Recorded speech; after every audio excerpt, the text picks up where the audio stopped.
Chaque mardi, les adhérents du club de randonnée 27 000 pattes se retrouvent pour des flâneries, balades douces pour les marcheurs passionnés de patrimoine. Ce jour-là, leur terrain de jeu se situe dans la forêt domaniale de la Ronce. Blanc sur rouge, c'est chemin de grande randonnée. Et jaune, là, c'est PR, c'est promenade randonnée. C'est un PR qui fait la petite balade autour de Jouy-sur-Eure. L'objectif n'est pas de performer, mais de s'entretenir et enrichir ses connaissances.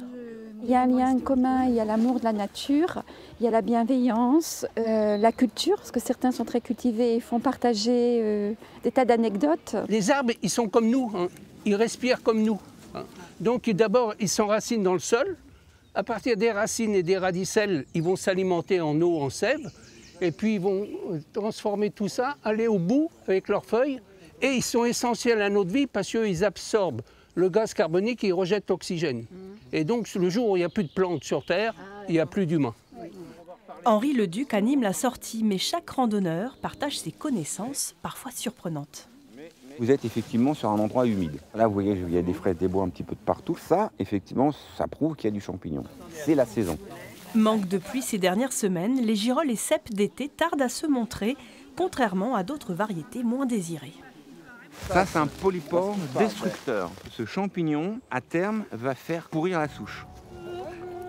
Bonne balade! Animaux, mousses, bois morts, la forêt regorge de petits trésors pour qui sait ralentir afin de les apprécier. On trouve de tout dans la forêt.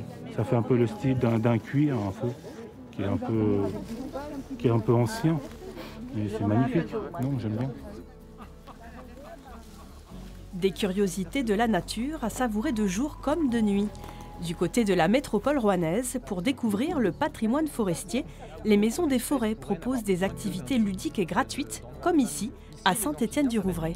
En France, toutes les espèces qui font partie des amphibiens et des reptiles, ils sont protégés. Une espèce protégée, on n'a pas le droit, bien sûr, de la tuer, on n'a pas le droit de la déplacer, de l'attraper, de l'empêcher de se nourrir ou de se reproduire, et on n'a même pas le droit de détruire l'endroit où elle habite. Ce vendredi soir, focus sur le suivi et recensement des reptiles et amphibiens, avec un animateur autorisé à les manipuler. Une occasion unique d'approcher ces drôles de petites bêtes particulièrement actives au crépuscule. Super joli. Nous, c'est la première fois, on n'a jamais Moi aussi, je n'ai jamais vu de de triton. On est passé plein de fois devant plein de bars et puis on voit plein de choses qu'on ne verrait pas habituellement. Donc. L'objectif est de sensibiliser le public à ces espèces protégées, voire menacées.